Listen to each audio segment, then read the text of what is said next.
Recording in progress.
Hello everyone, we'll start in 5 minutes, just to allow more people to join. Before we begin, please turn off your microphones to avoid disruption as well.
Okay, so let's begin. Assalamu alaikum, everyone. Good morning and good afternoon from wherever you are. I hope everyone is doing great and staying safe. First, I would like to thank all the viewers for joining us here today in our third Saturday of S4 SPE, which is organized by SPE Asia Pacific University Student Chapter and Kuala Lumpur Section Young Professionals in collaboration with 8 different student chapters around the globe. The session will be recorded for the purpose of communication and so everyone can watch it later on. Feel free to pass it to friends and colleagues.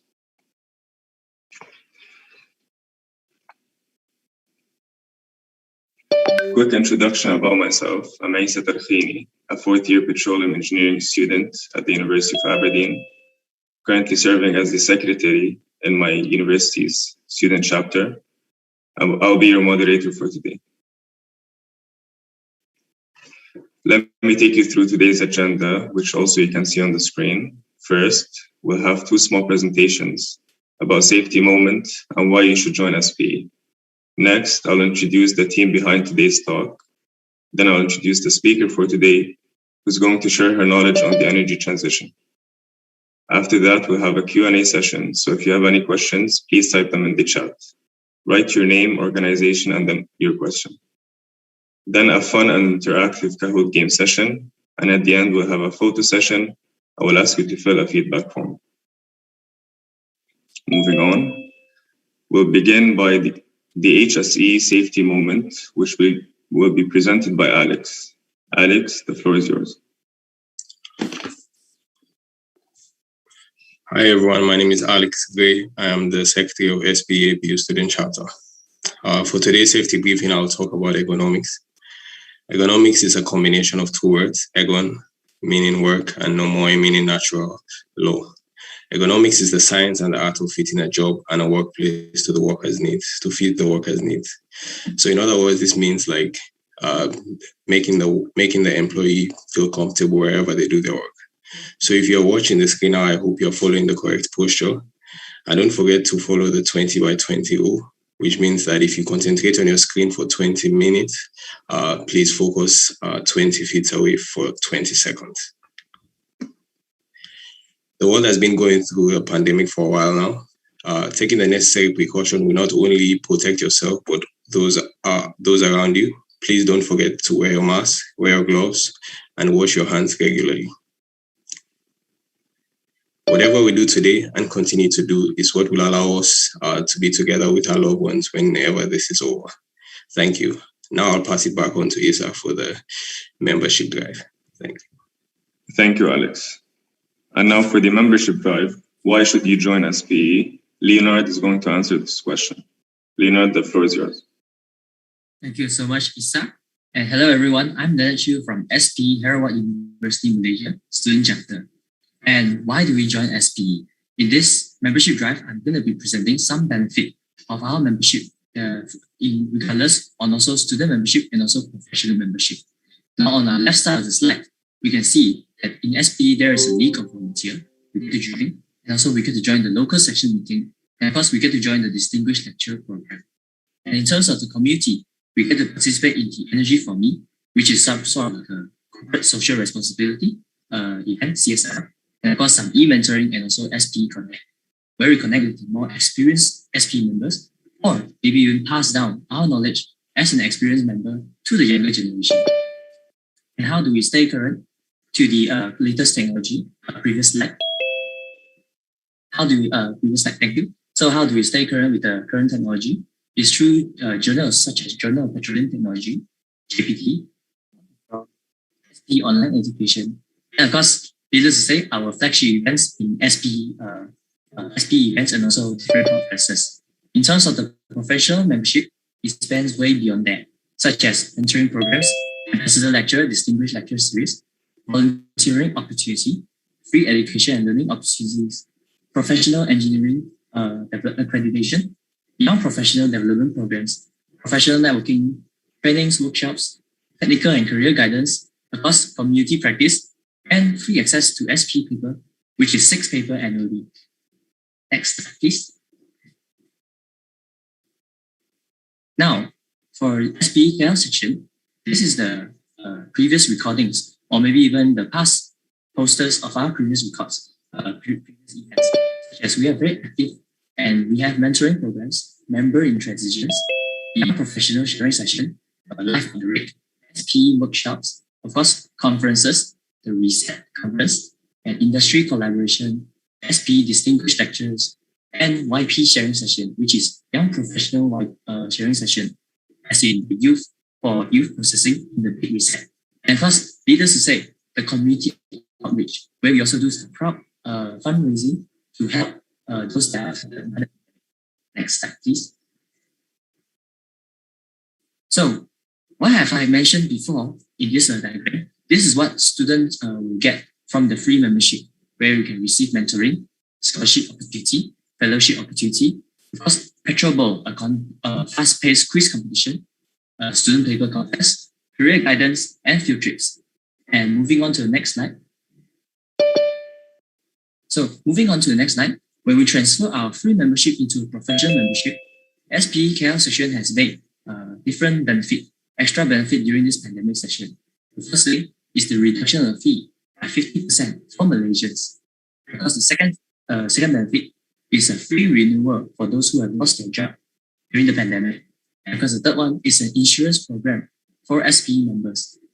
So when we are transitioning from student to professional membership, upon graduation, we are eligible to receive the first year of SPE professional membership for free. And if there are any questions, feel free to email or inquiry on service@spe.org. And at the right side is a table of the fee should we transition our membership from student to young professional. Next slide, please. So this is the extra benefit, as I have said just now and presented just now. The first and second and the third, reduce the fee by 50%, free renewal of membership for those who have lost their job. The third one, insurance program. So, and of course, to further touch on the table, as you can see, the price is very, very affordable. And let's move on to the next slide.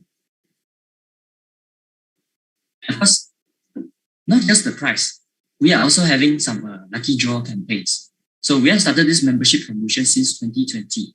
Every month, we will be picking 2 winners. So one winner is a lucky draw for the physical gift, and the second one is an opportunity to present at one of SPE KL's activities or events. Moving on to the next slide. So this is a list for the pathways of membership benefit. So in terms of the students, we get all the receive mentoring and all. For professional, we get to or maybe receive mentoring, ambassador lecturers, volunteer opportunities, technical talks, trainings, accreditations, and of course other workshop opportunities. So I would say that the extra benefit is that we get to get free membership for those who have lost their job, insurance program, and of course exclusive discount. So register today and start winning. And of course, when we are registered, we send a confirmation email to our SPE KL membership chairperson, which is Miss Fatima. As you can see in the email there, f.miran@outlook.com. And moving on, you may take a moment to scan the QR code just now too. And moving on, allow us to share a little bit more what's happening in SPE right now. Well, SPE Annual Technical Conference and Exhibition, which is ATCE, is our flagship event, which is happening hybrid this year on 21st to 23rd September. And it is happening in a hybrid way, so we can definitely find an affordable way to participate or to learn from this conference. And with that, next slide, please. Thank you for your attention. And let me touch up a bit by saying that SPE is a world of opportunity, and don't miss out. With that, I'll pass it back to Isa. Over to you. Thank you, Leonard. Now moving on to introducing the team behind today's event. We have Botik, Mariam Sandali, myself, Dita Putri, Taj Udin, and Amir Bazli. A very diverse team. And the reason you're all here today, let me introduce the speaker, Suhail Diaz. Suhail Diaz is an energy professional with 21 years experience in the petroleum engineering, operations and economics, strategic planning, business improvement, and supply chain management. She's currently working as a senior consultant at Hartree Consulting in the Middle East, a management consulting firm serving the energy sector. Without further ado, Suhail, the floor is yours. Thank you, Isa. Let me share my screen.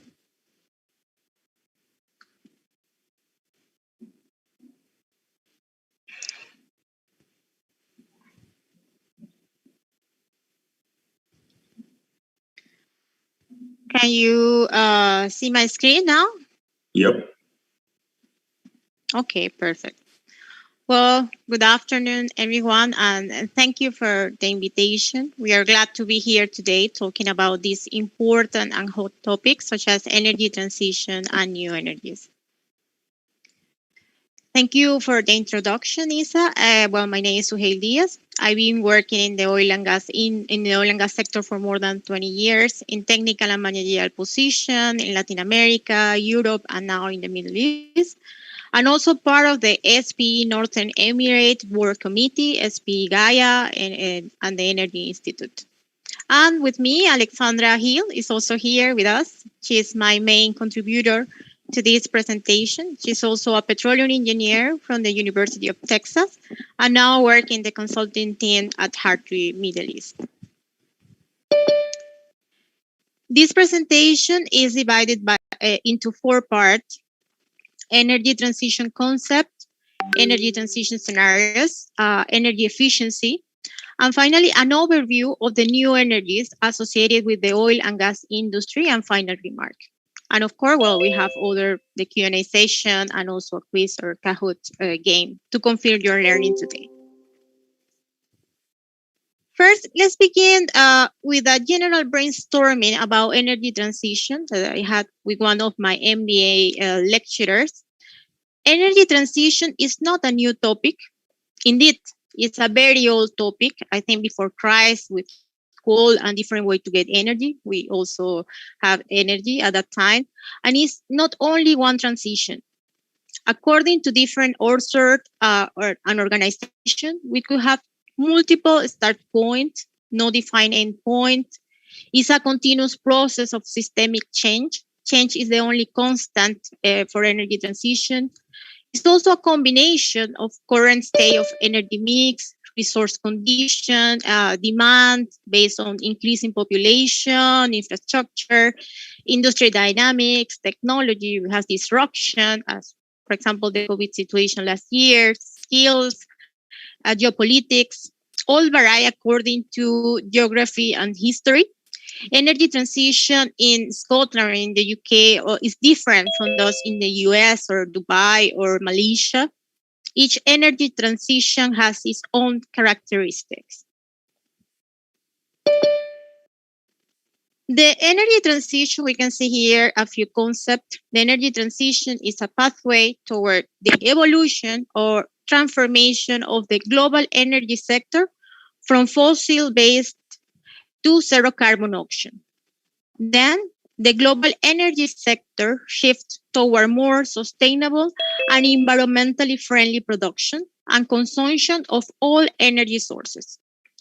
Fundamentally, it's also connected to the need to reduce emissions to limit the climate change. Another important concept that we'll be discussing later is energy efficiency. As we can see in the formula, it depends on energy input, output, and its efficiency that support optimizing energy input in the system, reducing costs, and of course, greenhouse gas emissions. There are 4 drivers which are creating this transformation and the increasing need for new energies. First, the public opinion, shifting perception, players' behaviors are causing changes in the energy mix. Policymakers, investors, and society are demanding a change, forcing oil and gas operators to act. We have the government agenda, adopting the Paris Agreement, signed by more than 190 members and countries. Energy transition strategy, mainly connected with reducing carbon dioxide emission and changing the current energy mix toward more gas and renewables in the future. And new and clean energies, we have growing hydrogen and CCUS projects that are to be a turning point for the industry and other sectors. I'd like to direct your attention to this graph, to the World Energy Issue Monitor in 2021. We can see in orange critical uncertainties, what keeps energy leaders awake at night. If we can see here, we have energy trends or transition, energy supply, cybersecurity, that are the most uncertain concerns. In blue, we have the action priorities, what keeps leaders busy at work. With the higher impact, we can see here, renewables. And in gray, we have stables entries, what energy leaders monitor continuously. We have different topics involved here in the analysis. Before the COVID crisis in 2020, these concerns were more focused on commodity pricing, geopolitical issues, but now energy transition and renewables are becoming more and more important. Definitely, energy transition is larger than renewables. We can see what we consider greener options. We have gas development, energy efficiency, renewable energies such as solar, wind, etc. We have CCUS connected with carbon emission that have a unique contribution to reduce carbon dioxide emissions and also can be used in enhanced oil recovery. And finally, hydrogen, that is also used in mobility sector and which represents a further alternative for reducing carbon dioxide emissions in the future. The arrow at the bottom shows the level of uncertainties and timeline required to massify new projects, starting for gas development that is already there, and to an end at the hydrogen part that has more uncertainties and require more time to become a mature option. All of these energies will be discussed later. Let's move on to the next topic, that is energy transition scenarios. Hydrocarbon have powered economic growth for more than 150 years. Currently, roughly 42% of global greenhouse gas emissions come from oil and gas.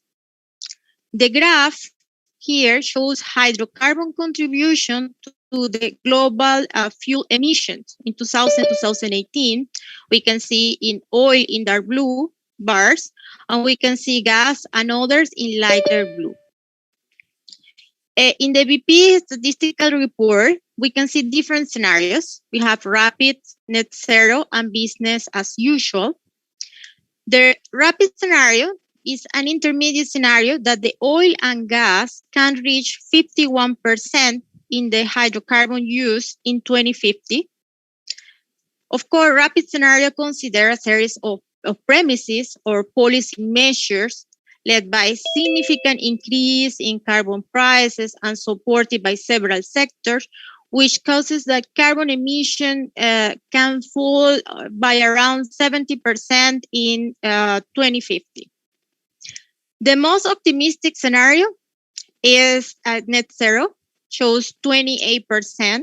This scenario reinforces the rapid one by significant shift in customer behavior and preferences. And of course, the carbon emission falls by 95%. This is a very, very optimistic scenario. Here in this slide, you can see there is no single transition path. You can see here the global oil demand. Different known and important organizations like OPEC, IEA, BP, Platts don't have a common consensus on many of their assumptions. However, let me emphasize a few points about energy transition that are common between energy analysts, as we can see here. The speed of energy transition is highly uncertain. Transition will not be uniform across the globe, and transition will not be linear. It could be disruptive.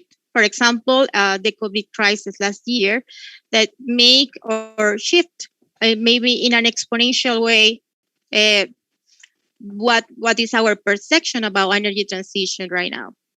There is no single transition path, as we discussed previously. We have different transitions in different countries. This is what we have in common with all the analysts and reports. Here we can see the evolution in the shares of primary energy in the rapid scenario, according to BP. Just to show you that we can see here from coal in the 1900s to now, how will be the evolution in terms of all the sources that we have. Now we can see still we see oil as the major component in the energy mix. And also the prediction for 2050 is that we'll see more renewables in the future. Then what adaptation strategies should oil exporters pursue? Because it's important to understand that we still have reserve in our reservoirs. As you know, some of the exporters countries have a high reliance on their economy on oil revenues. For example, we have Kuwait, we have Saudi Arabia, Venezuela, etc. We can see in this graph, maybe you heard about this concept before, the reserve to production ratio is an estimate of the number of years that the site of a natural resource will continue to be productive. Of course, considering the current production patterns. For example, in South America, we have here, with Venezuela, that is the number one in terms of reserve. This region still has 140 years of reserve. There are several factors to be considered in oil and gas countries on these matters. Their diversification effort, for example, we can see different diversification effort, for example, in Kuwait with the new Kuwait vision, in Saudi Arabia with the futuristic city of Neom, that we can see all of this effort behind. However, it's reasonable to think that any strategy will continue considering oil and gas as one of the main supporter or players because the cost of a stranded reserve is very high. That's why we see oil in the future scenarios. Here we can see how investment by oil and gas companies have a little delayed in 2020 during the pandemic. CCUS and hydrogen has still an emerging role in low carbon portfolio. We can see one graph shows the information per company and another one per technology or new energies. Green investment per company, we can see here the majors. Total, BP, etc., with a higher capital expending in terms of the energy selection and more investment here in this graph on renewables. We can solar, wind. All majors are yet to invest in hydrogen development. However, this is set to change as technologies become more mature in the future. This is, we can see CCUS, at least in 2020, in black. Then it's still a long journey ahead for these new energies in the global context. This slide is also interesting and describes the energy landscape of the future based on scenario planning in the IEA, in the International Energy Agency. Let me illustrate this by indicating in the graph the downtrend bar, which shows that investment decline due to oil demand stagnation in 2050, and the uptrend line or bars shows the venture opportunities to capture new energies and market in 2050. Investment in low emission technologies of from oil and gas companies may exceed the investment in traditional operation by 2030 if we overlap in both graphs. Consequently, IOCs are evolving from oil and gas companies to integrated energy companies, incorporating new energies in their visions and plans. Some NOCs are also working on the same vision, but at a slower pace. We can see the strategic themes endorsed by a few majors and published in their annual report. For example, SA1, Shell, we can see setting target for net zero emissions, integrated power business development, transforming refinery in high value energy and chemical parks, and simplifying upstream business. It's obvious that all the oil and gas companies are aligned with energy transition initiatives.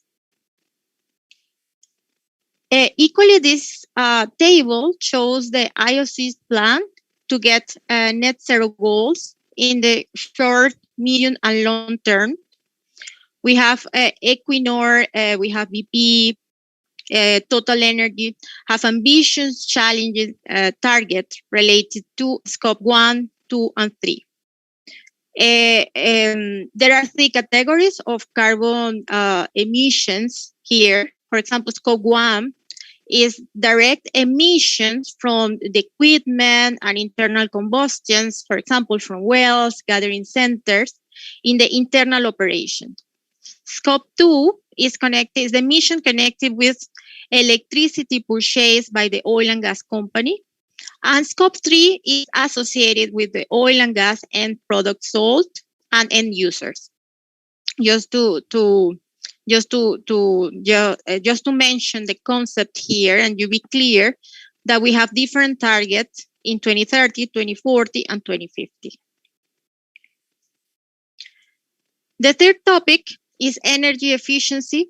It's a very important topic in the short-term energy transition vision, with can report quick wins in the transition for the oil and gas companies.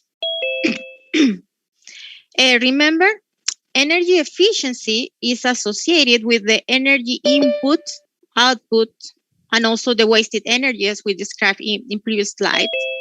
In any upstream system, depending on the efficiency of the equipment, because sometimes you have old equipment, you have new equipment, you have different efficiency connected with this, wasted energy represents a significant output in the process. Also, a 10% increase in production efficiency can deliver around 4% reduction in emission intensity.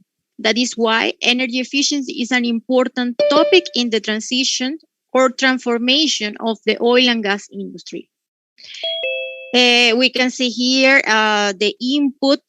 Sometimes you have fuel, gas, diesel, electricity in your system. You can see output here. Every company has to set up energy targets that need to be measured and verified. Also, there is an international performance measurement and verification protocol to audit the company's energy targets annually. That's why sometimes for some company, this is mandatory right now. Then how to improve energy efficiency in operation. As you can see, there are 6 suggested steps, starting from monitoring and inspection, assess overall performance, best practices, and improvement auction and roadmap, and finally, target review. We can also see different options in the slide. We can see a well, we can see the process operation. You have different process and actions connected with how we can improve efficiency in these operations. There are several actions for energy savings or energy efficiency techniques applicable to upstream operations in the oil and gas sector. As you can see in this graph, with different maturity and payback. Here we can see high impact and maybe high impact and less risk because they are more mature technologies for high efficiency motors, variable speed drivers, combined cycle gas turbine, also concentrated solar power auctions. Some of these auctions also require OPEX and CAPEX provision to be considered in a budget or in an economic evaluation. That's why it's important to analyze what will be the increment in terms of efficiency when you incorporate this in your system. For example, there are different actions, different proposals. According to Siemens, the upgrade of power plant facilities older than 20 years, we are talking about around 45 gigawatts, which could be translated into $1.3 billion in annual saving due to reduced fuel consumption. This is a case in the Middle East. You have a lot of cases with important cost saving initiatives that you can explore later. This slide shows several initiatives proposed in the Middle East, in Kuwait specifically. This is also, you can see the paper and all the source of information, which can reach between 10 to 25% reduction in emission. You can see in the horizontal axis here, different equipment and several initiatives, and more impact on turbines, flares, and heaters in terms of carbon dioxide emission reduction. Now, I'd like to move on to the final part of this presentation. We look at new energies and final remark. The global energy sector, as I mentioned, shifts toward a more sustainable, environmentally friendly production and consumption of all energy sources. This figure summarizes the 4 R. We have reduce, reuse, remove, and recycle of the circular carbon economy. In this presentation, we'll be discussing more reduce and reuse by using energy efficiency project, as we discussed before, and CCUS for enhanced oil recovery. There are other initiatives that you can explore deeper. For example, here in Remove, you have the direct air capture. That is also a technology that you can see in different webinars that people explain in more detail. It's widely known that global carbon intensity targets must be reduced by 2025 and get net zero target by 2050. That's why further integration, clear governance, emission mitigation strategies are required to reach net zero targets in the future. Nowadays, companies face pressure from shareholders and society to reduce the greenhouse gas emissions and improve efficiency. Here are 2 components very important, that is the climate change and cost. This pressure is becoming bigger. You can see these 2 statements in different webinars. For example, the CEO, VP, Bernard Looney. You have different also in financial report. companies need to declare what is the carbon emission or the energy efficiency target and all of these points. Also, in the annual report, it's mandatory to reduce emission, to access new funding, for example, also better reputation. Then climate change and energy transition are definitely mega trends in 2021. On the first graph, we can see different companies, their production and also emissions. We have Gazprom, BP, you can see all of them. Companies with more production have generally more emissions due to the facilities managed because you have more wells, gathering center, booster stations, flaring, etc. The main concern for oil and gas companies now is Scope 3. We're talking about here upstream and downstream sectors because the proportion is larger compared with Scope 1 and 2, and it's difficult to measure and control. You can see Scope 3 here in the gray bar that is bigger than the blue area that represents Scope 1 and 2. Let's look at it in more depth now in this heat map. We can see the highest global emitters, if you see here in the Middle East and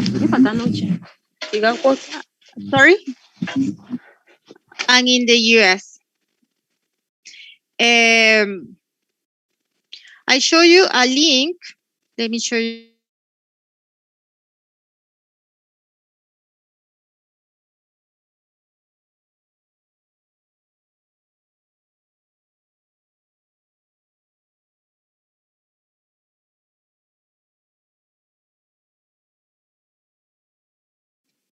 Hello, Suhail?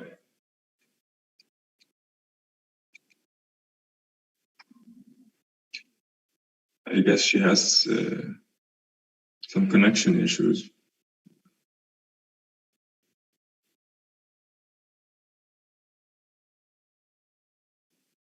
Give us a moment.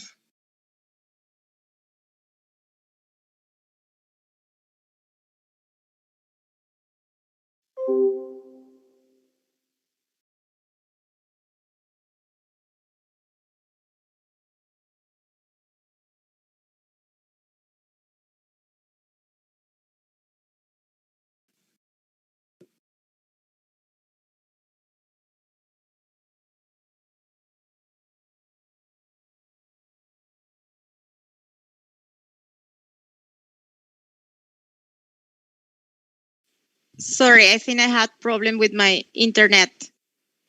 You still there? No problem, yeah. Share the screen, please, again. Yeah, let me share.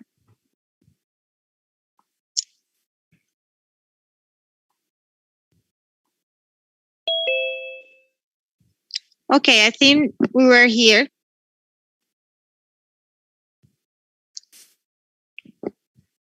Can you see my screen? Yes.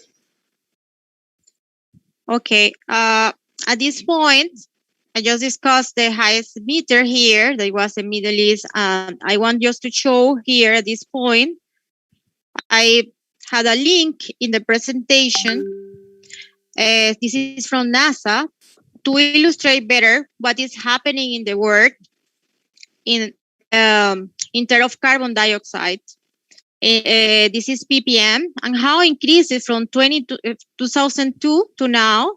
In the red color, you can see how everything is in red. That's why this is high concentration of carbon dioxide globally. That is why immediate actions are required from the government and policymakers, industry, and society. Let me go back to the presentation.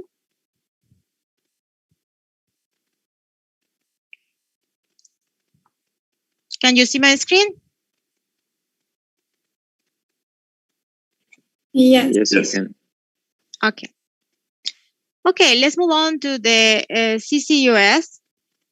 It can be deployed with other solutions to decarbonize sectors and to reduce global carbon emissions by 15% in 2070 as technology progresses and cost falls. Carbon capture, utilization, and storage is becoming a key contributor in the carbon circular economy domain.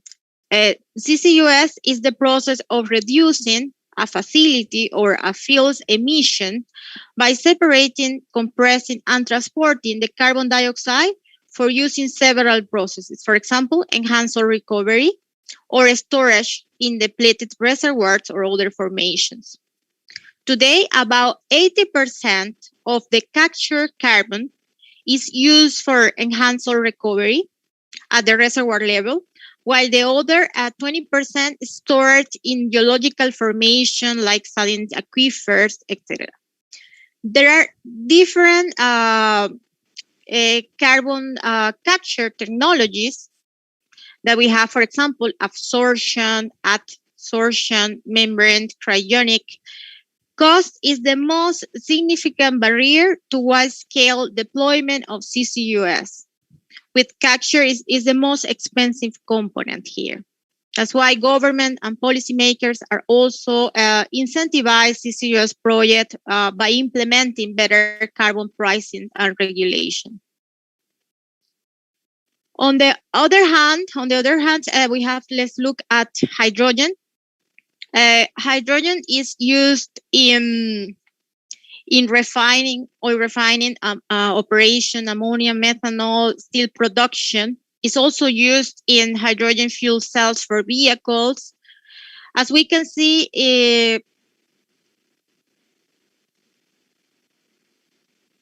as you can see in the center, in the picture from the BP CEO, there are three main categories of hydrogen. We have gray or black hydrogen coming from gas and fossil fuel. This represents 83%, or coal, that is 16%. We have blue hydrogen, also from the fossil fuel, but carbon dioxide is captured and used in CCUS projects. And finally, we have green hydrogen that is obtained from the electrolysis of water and renewables for power generation. Unfortunately, right now, this represents a small proportion, like less than 1%.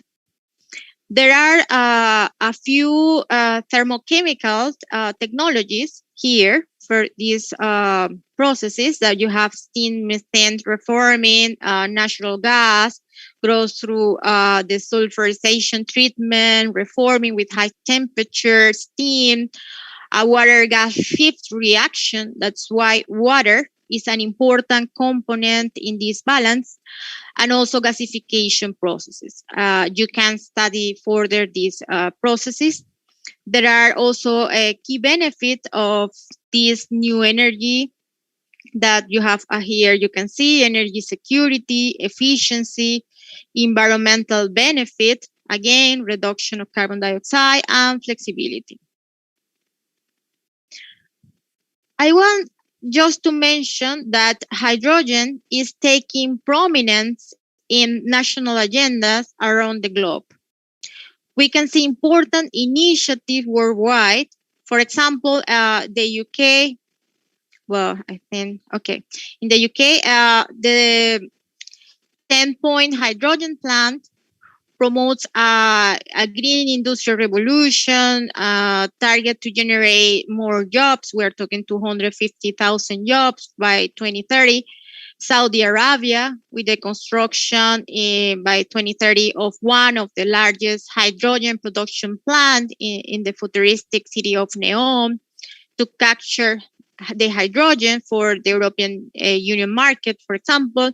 We have UAE, also published last month. They are registered in the Hydrogen Council, that we have more than 109 members. There are several ongoing initiatives everywhere, and also interesting green consortiums are managing several projects right now globally.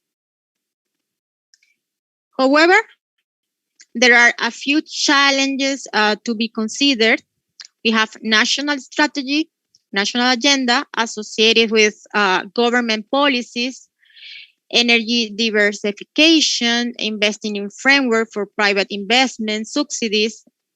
We have financial implications because a high initial capital cost is required, and also steep learning curve for electrolyzers, fuel cells, and new technologies, competing with oil and gas. That oil and gas is still the cheapest option right now. And infrastructure and resources. There are several issues connected with long-distance transportation. Pipeline cannot be an option for long distance. That's why they require a transformation of hydrogen in liquid hydrogen. We have or ammonia. There are important projects with Saudi Arabia, Japan, UAE, etc. It's important to emphasize that the investment requirement is huge for the hydrogen infrastructure. Also, fueling station for vehicles, and also a renewable production for green hydrogen. We are talking about more a trillion of dollars by 2050. There are other important factors considered in the hydrogen network as well. Finally, let's have a look at the renewables. There are several options that maybe you know. We have solar using sunlight. We have concentrated solar power. We have wind, hydro using water, biomass, biofuel, and also geothermal using the natural earth high temperature to produce energy. World electrical generation based on renewables represent 9% in 2019 and varies depending on the region. 9% still a small number. Here we can see the percentage or share of electrical production by sources and also the total electricity generation in terawatt hours. As you can see, Europe has the highest consumption of renewables by 19%. And in other regions, we can see the proportions very small. Now it's clear that energy transition investment need to be scaled up significantly in the coming decades. We can see the average investment required for renewables from $1 billion per year. We can see historically in 2017, 19, maybe around 530 to 1,700 in 2050, more than 200% increase in investment. That is why it's not an easy journey for the Energy Transition Global Initiative. Better regulation and incentives are required to make this plan tangible realities. To recap and illustrate what I said before, I would like to show you an interesting project in UK continental shelf.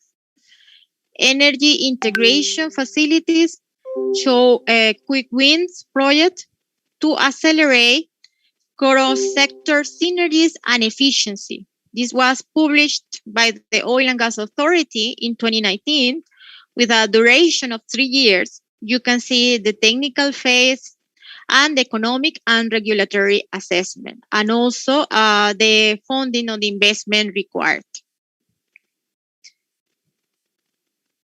In these slides, we can see the evolution in the integration concept and business model.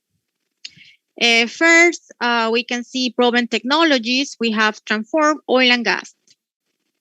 Secondly, also in a pilot project in Norway, we have energy transition alternatives in 2030. And finally, in 2040, deliver net zero targets by using hydrogen, renewables, and the concept of energy hubs, which are the final goal of any roadmap to get these ambitious targets. It's not about one initiative. It's about how all the players and options are integrated to make things happen and create impact. Here we can see the final integration of all the discussed auction in one mega offshore project. We can see the energy system and network. You can see hydrogen. You can see the CCUS. We can see the hydrogen storage in reservoirs. We can see the platform, the offshore platforms. We can see also supply chain, the blue hydrogen here. Of course, technology and innovation are very important components in all of these projects, and everything connected with the supply chain and everything connected to maximize economic recovery in the UK.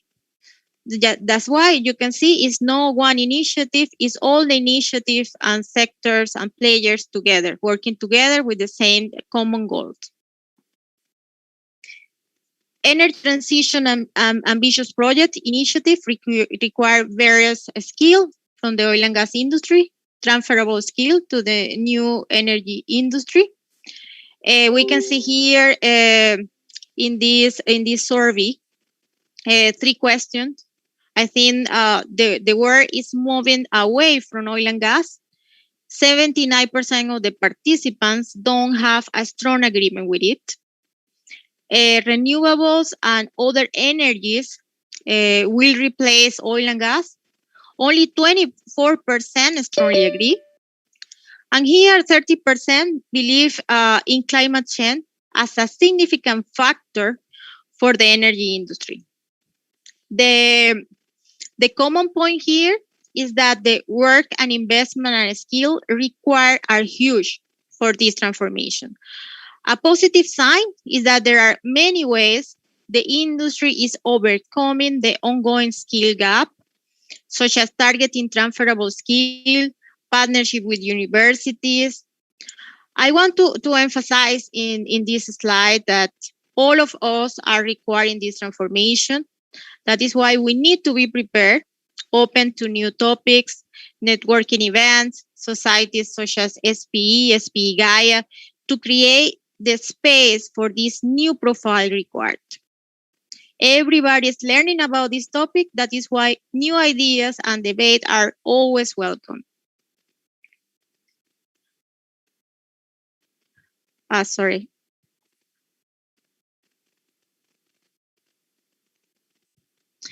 A new policy framework is essential to achieve energy transition with the cooperation of all the sectors for a structural change, for supporting the integration of renewables into the energy system, for directly supporting renewables and energy deployment, and in general, for enabling the energy transition happen. There are a strong regulatory framework in Europe or in the US, for example, and in other countries is still under discussion. We need similar conditions to generate major changes globally. And the final remark, I want to say that oil and gas will remain an essential part of the global energy mix for decades to come, even in the most optimistic scenarios. The transition to a low carbon energy future is expected to accelerate after the COVID crisis, it's true, but in some countries faster than in others. For example, Europe is ahead compared with the Middle East. Also, investment and regulations are important topics here. The adoption of diversification strategies will support the oil-producing countries to gain energy self-sufficiency and strengthening their economy while minimizing their carbon footprint. Green energy and the exploitation of hydrocarbon can coexist and form a strategic symbiosis globally. All the new energy auctions are important, but working in isolation, I explained before, is not enough to reach the final net zero objective. Then energy hubs and systems, including all the alternatives, should be incorporated. And finally, new investment, for example, in R&D, innovation, technology, and transferable skill are prerequisites to achieving ambitious and global energy targets, disrupting previous historical paths. Then you can see here our bibliography, all behind all this research on the slides. And then, well, let's be prepared. I'm part of this interesting story. Thank you for your attention. And I think we can start with the Q&A session. Isa, I think the floor is yours. Thank you so much for this interesting presentation and unbiased perspective. As a petroleum engineer, made me feel good. We have a few questions. Let's start with Sayed. How do renewable companies counteract the argument of efficiency of renewable energy, as the storage capacity is where the renewable energy is lacking? And if there is any investment in place, are there any present developments in that arena? Do you want me to repeat the question? Yeah, it's a long question, but I think I didn't discuss cost in the presentation in detail, but there are a lot of points connected with this. Also, the investment, as I said, they are huge. And also the research and development is another point, you know. As you mentioned in the question, I think storage is something, if you see the green investment in one of my slides, I think you can see storage that have an important contribution. I can go back to my slide, maybe. I'm talking about this slide, yeah.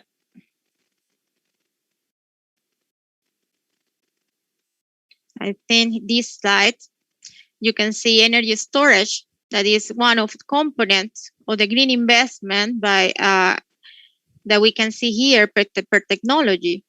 But also there are other points, you know, connected with the network, with the system itself. Not only storage, because this point is connected with other components. But yes, I think companies are aware about this point, and renewable is a key factor. I think we have more certainties in terms of renewables. That's why, in my opinion, it will be faster, the renewable development, if you compare with other energies like hydrogen, CCUS. I don't know, Alexandra, if you have any point.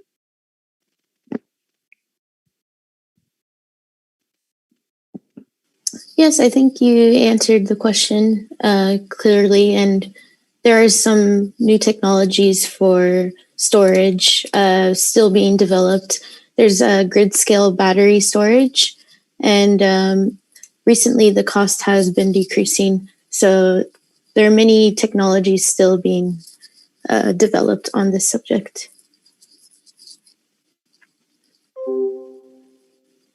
Perfect. Thank you. I hope that answered your question, Sayed. Next question from Abdullah, Qatar University. Will the reduction in hydrocarbon production result in jump in oil prices, thus resulting a chain reaction causing all the related petroleum products to increase in price?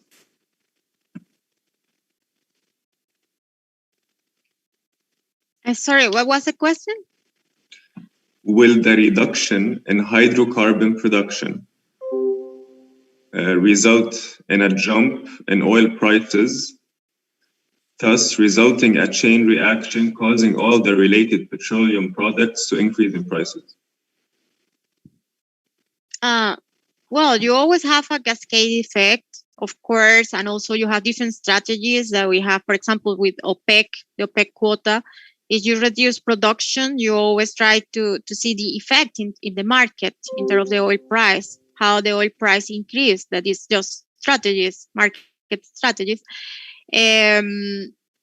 Of course, if you have a lower price or higher price, impact also to see how is the competitivity between the different energy sources. Because you can exploit oil and gas with lower price, cheaper, what would be in comparison with renewable, for example. That's why this point is important to, is a good point, but still we have other components in the landscape. For example, the carbon reduction, the carbon dioxide emission reduction, and other points that companies are really aware, and is an important concern for them. Fair enough. Okay, we have more questions. Firtia from SPE ITS Student Chapter. Her question is, alongside the pandemic situation right now, I would like to know more detailed information about the challenges and real steps that should be done or boosted by some expertise, companies, etc., etc., in order to reach the net zero emission. Thank you. Well, I think with all of this COVID situation, as I said during my presentation, we need to be open to learn about different topics. For example, in my experience, I'm a chemical engineer. I have masters in petroleum production engineering. Also, my experience has been always in the oil and gas sector. But for example, now I completed my certification as energy management in energy management. That's why I think is an important step, for example, in my career, because now I can speak both things about different topics. I'm very interested about both, and they are complementary things. But for sure, there are a lot of things that we will see. For example, now with the, for example, I present, I think in 2 weeks, a paper about carbon emission. I created a model how you can incorporate the carbon emission point in cash flows, and understand in the forecasting production how the carbon emission could be an important factor. That's why all of these skills, they are new. We need to really reinvent or invent ourselves in terms of skills. I don't know, Alexandra, you have a point about this question?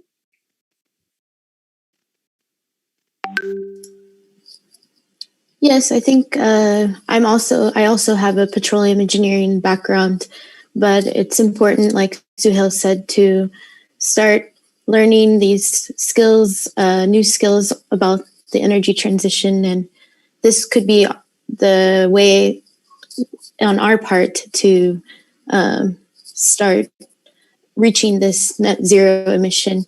I'm not sure about the company itself, but these are the steps that we could take as well.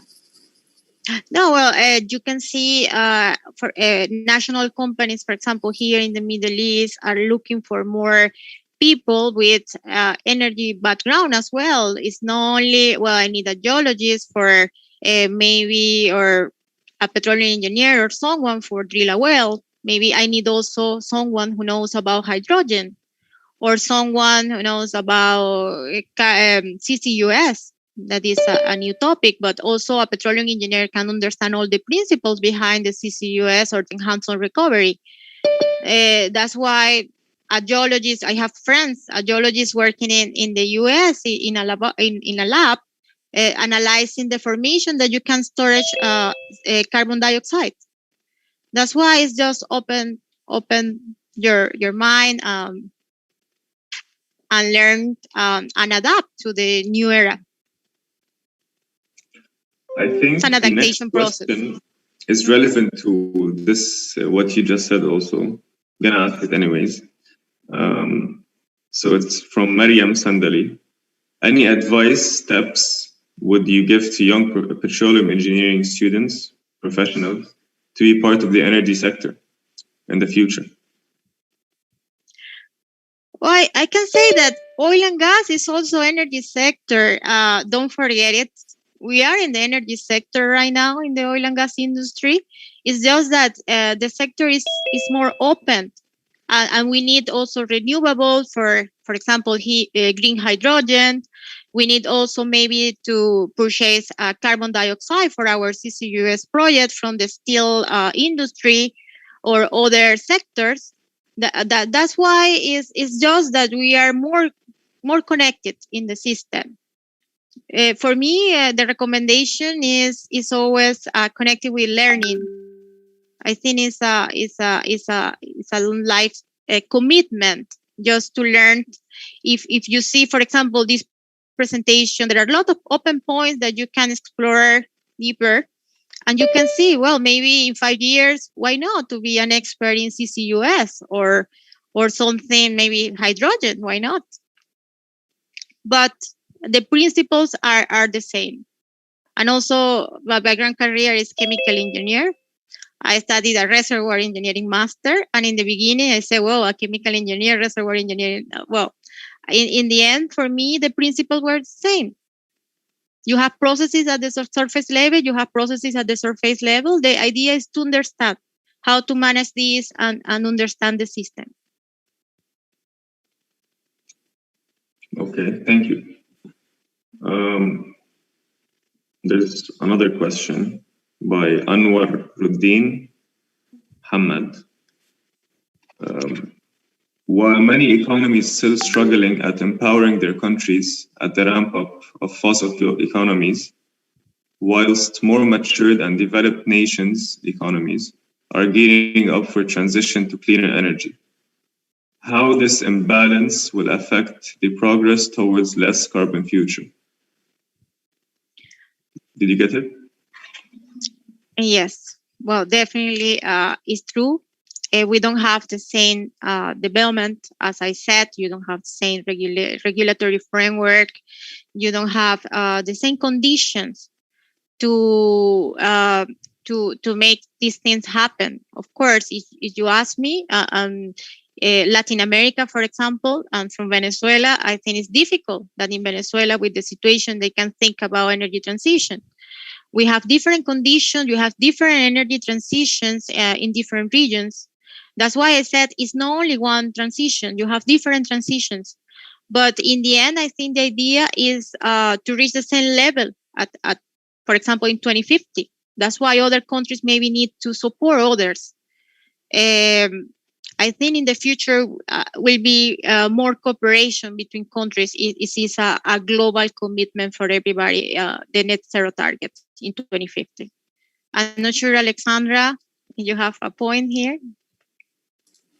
I think you answered the question, but yes, I think in the future as well, in many countries will start to cooperate more, and the more developed countries will start the energy transition, but then in the future they will cooperate. And also there are a lot of lessons learned from one countries to others, you know. Yeah. I believe Abdullah has a question, but he wants to ask it himself. So Abdullah, you can go for it. Yeah, thank you, Isa.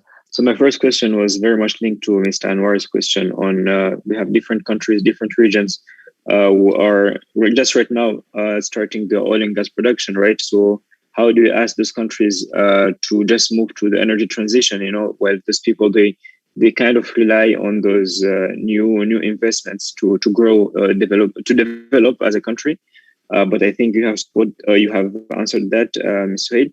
My next question was, there is this documentary, it was on Al Jazeera recently, I think a year ago, on the green side of renewable energies, right? So people also highlighted that a lot of things being done, like to get to renewable energies, the rare metals that are used, they were also doing the same harm to the earth, right? And it's also polluting people, polluting the waters, causing some kind of cancers, you know, to the humans.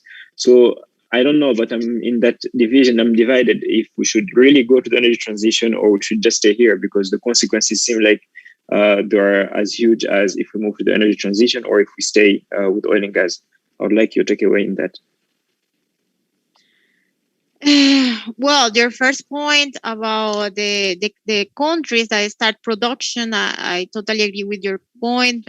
For example, I think you have the next conference is about Guyana.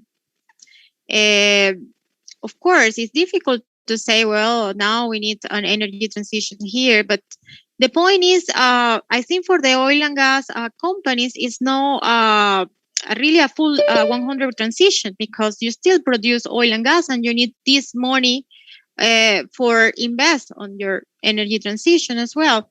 But also you have other components, as I discussed before. You have energy efficiency elements that you can incorporate in your system that maybe before were not there.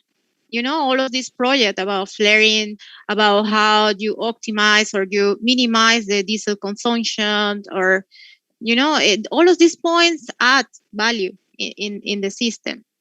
In terms of the green or the dark side about the renewables or other energies, well, of course, there are a lot of points connected with this. But here, you know, it depends how we manage this project, because the idea is to do it in a better way. There are a lot of lessons learned before. Renewables are not a new topic. There are a lot of topics that have been in there for years. The point is how we can do it better. If not, as you said, maybe it's just an ally advantages, disadvantages, but it's just a common consensus. And maybe establish target and measure this target. And you have auditors. The society now, they are auditors of this transformation. It's not only the engineers, the oil and gas industry, it's also communities, people are there involved with these transitions. I'm not sure if Alexandra, you have a point there. Yes, I think as we say energy transition, we always think of the first thing that comes to mind is renewables. But like you said, there's many different topics involved in energy transition, not only renewables, but also like increasing efficiency of your system, and things like this can count as well. So yes, I think you said it clearly. It's not just a renewable topic that companies must include in their strategy. And also, as we said, well, this is the drivers, you know, the public opinion is there, the government agenda are there, is a global consensus that we require. And regulations are there as well.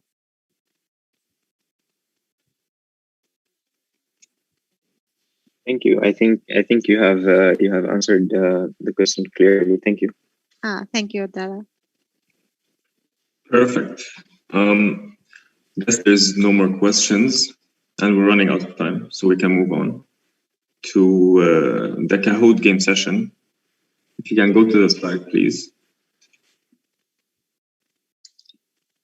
The Kahoot game session will be hosted by Mariam from SPE Asia Pacific University. Mariam, the floor is yours.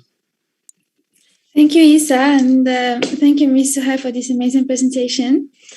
Can you please go to the slide of Kahoot? Yes.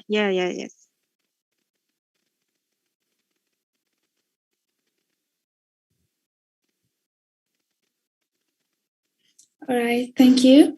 So yeah, this is our Kahoot session, and you can join it simply by scanning the QR code shared here in this slide. It will take you directly to the game, or you can also access it by the website www.kahoot.it and just share the game pin that will be shared with you soon. So let's give it a minute for the audience to scan the QR code.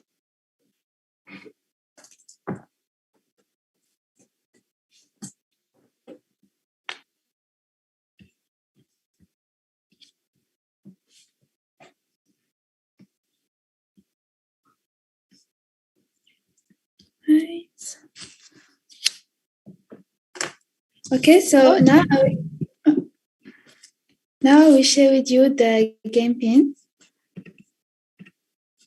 Can you see my screen?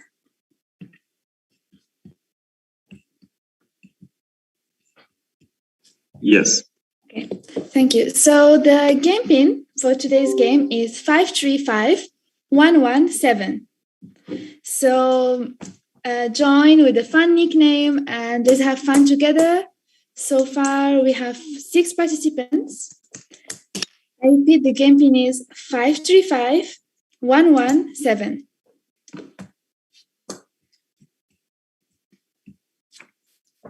Let's go. We have Hansi, Yasin. We have a sunflower.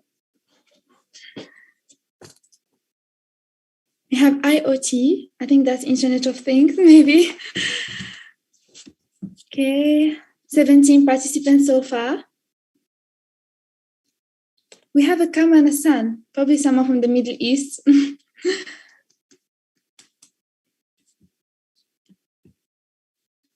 And a character that I can't read. Let's go. We have 20 so far. Let's give it 2 more minutes.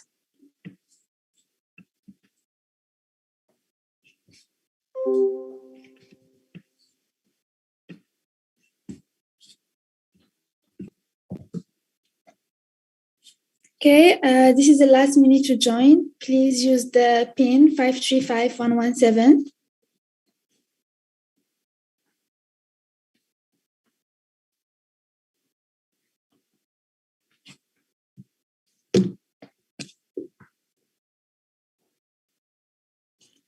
Okay, we have more people. The questions of this Kahoot will be around the topic of today, the energy transition. So let's see if you guys were focused or no.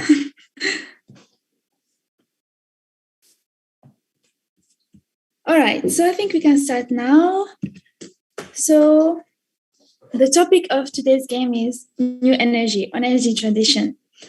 And the first question is, what is the priority action with the most impact in the Energy Monitor 2021?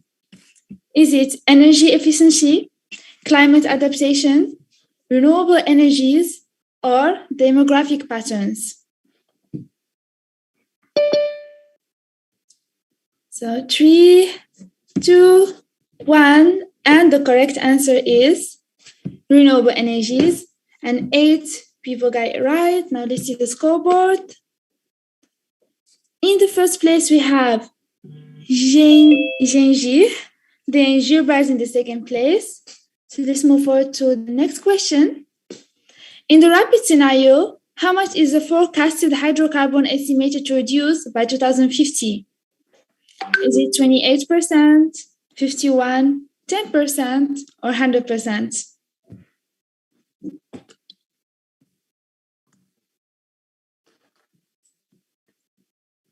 Okay, and the correct answer is 51%, with the majority got it right.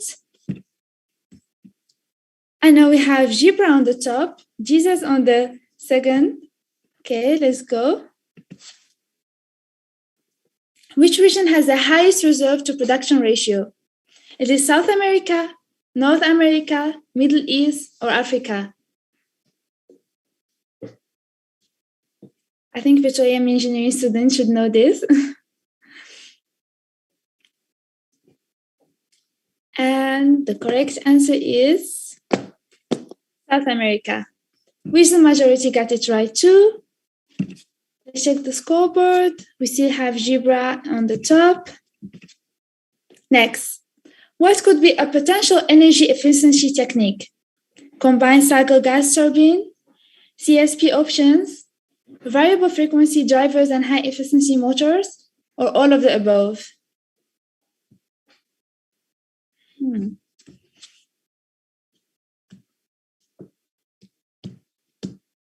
And the answer is all of the above, which 18% got it right.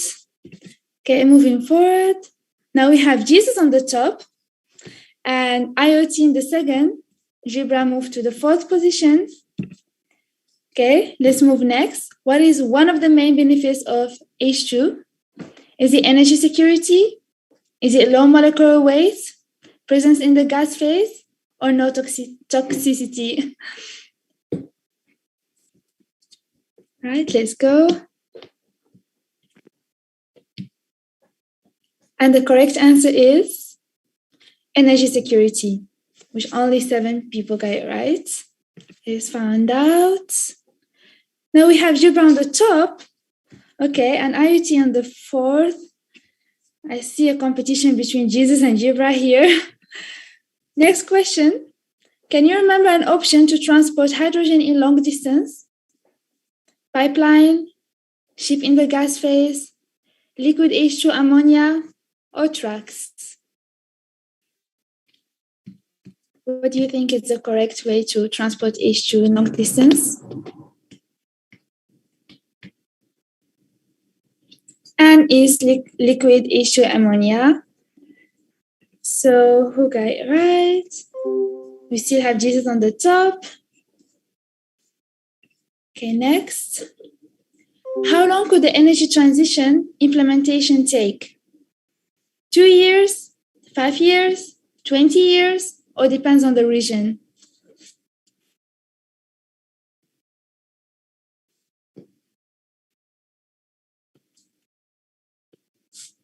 Depends on the region, which the majority got it correct. Bravo. So the scoreboard now, Gibra is on the top, and we have B, who climbed to the 3rd position, and Jesus now in the 2nd. So next question. What is the final concept or goal for the future energy transition? Is it WCUS, H2, energy hubs, or renewables?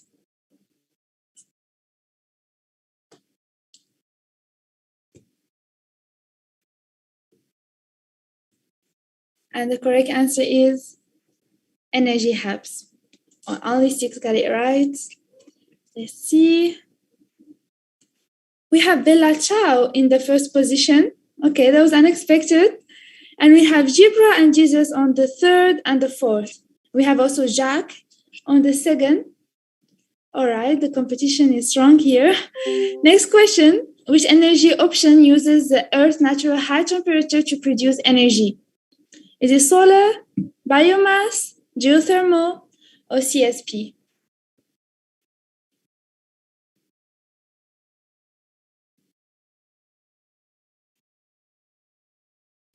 And the answer is geothermal. The majority got it correct. Now we have Bella Chausier on the 1st position, Gibran on the 3rd. Moving forward to the next question. In 2070, WCUS will account as for what percentage on CO2 reduction? Is it 5%, 20%, 15%, or 80%?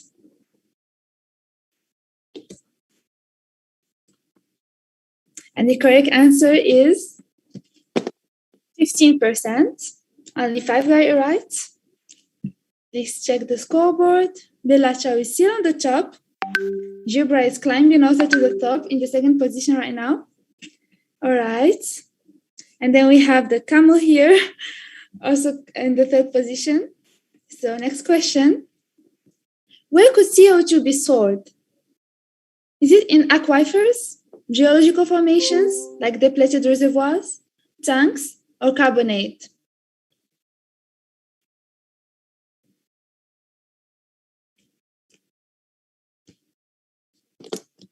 Okay. The answer is geological formations, depleted reservoir, and the majority got it correct. We still have Bella Ciao on the top, Gibran on the 3rd position, and this camel is moving to the 2nd position. I wonder who is this person. Next question. What are the important transferable skills from the oil and gas to the energy sectors? Wells and reservoir, digital technologies, processes and economics, or all of the above? And the answer is in 5, 4, 3. Okay, it's all of the above. The majority got it correct. The next question will be more of a pool. Is it possible that oil and gas and energy sectors coexist in a perfect symbiosis? Is it yes, a no, or a maybe?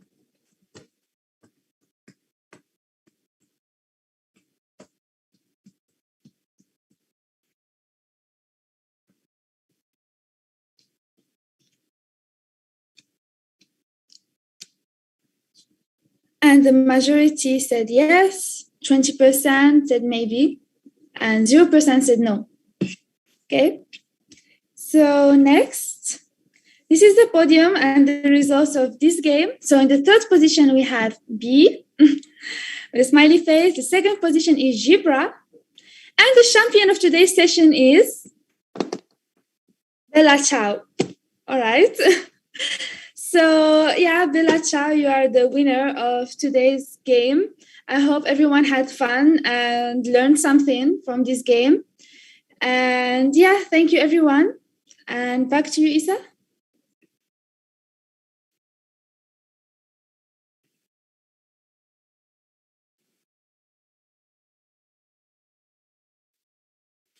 One second. My apologies.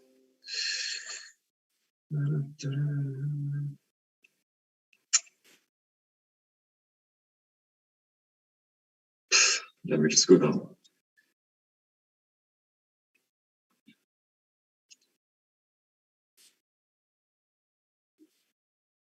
Okay, thank you, Mariam, for the fun Kahoot game session.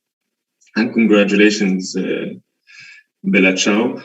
And now let's move on to the photo session to create some memories for this event. If everyone can please turn on their videos and use the background, virtual background in the chat, which I think is provided. So we can take a picture, a snapshot. And everyone can smile. Okay, I see a lot of faces, that's good.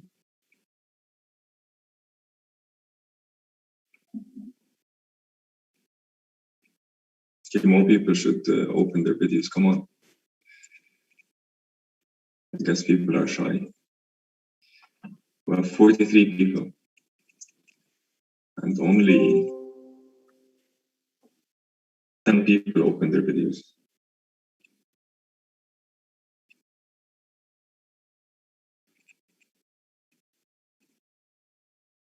Okay.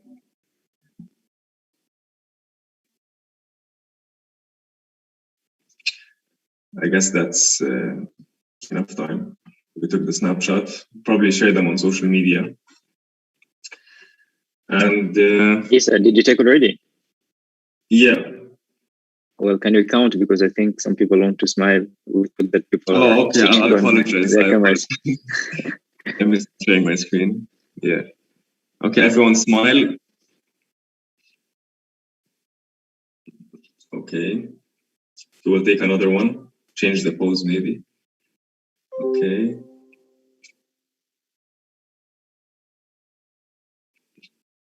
Okay, perfect. My apologies again. Let me go to the slideshow. Okay, please fill the feedback form if you want a certificate of participation. You can just scan the QR code or use the link in the chat. I'll give you a minute to do that. Whilst you're doing that, let me remind you that next Saturday we'll have another talk and workshop. So please sign up, also using the link which will be provided in the chat right now.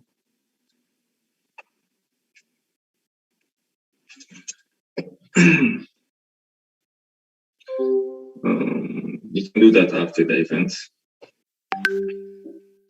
Okay. And Ms. Suhail, do you have any closing remarks? Maybe advice to young professionals or something? Well, thank you for the invitation. I hope we have more events that we can. I see you, all of you, and I'm sure. Well, in this transformation, as I said, let's be prepared. There are a lot of things that we can contribute to this transformation from the oil and gas perspective. And I hope to see you in the next SPE event, of course. Thank you so much. And also in the ATC next week. Yes. I won't be there, but maybe the viewers will be there. I guess that's it. This will be the end of the session. Thank you for attending the virtual event. Thank you all. I hope everyone enjoyed it. And I would like to thank my teammates and the organizers, the reason behind today's success. And thank you again, Suhail and Alexandra, for joining us today and for the wonderful and insightful presentation. And that will be all. Thank you, everyone, and goodbye. Recording stopped. Thank you, guys. See you. Thank Bye, guys. you. Thank Thanks, you. everyone. Bye.